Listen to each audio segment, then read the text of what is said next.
மே 8 உலக இரத்த அழிவு சோகை நாள். ஒவ்வொரு ஆண்டும் மே 8ஆம் தேதி உலக இரத்த அழிவு சோகை நாள் அனுசரிக்கப்பட்டு வருகிறது. இரத்த அழிவு சோகை என்பது மரபணு வழியாக ஏற்படும் ஒரு இரத்த கோளாறு.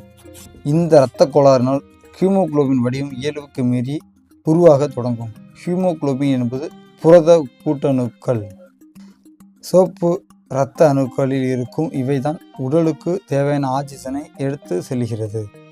இதில் உருமாற்றம் ஏற்படும் போது தான் இந்த எலும்பு குறைபாடு, கருமையான சிறுநீர், தாமதமான வளர்ச்சி, அதிகப்படியான சோர்வு, வெளியேறிய தோல் போன்ற பாதிப்புகளை எதிர்கொள்ள நேரிடும். இரத்த அழிவு சோகையால் பாதிக்கப்பட்ட நபரின் உடலானது போதுமான இரத்த சிவப்பணுக்களை உருவாக்க முடியாது.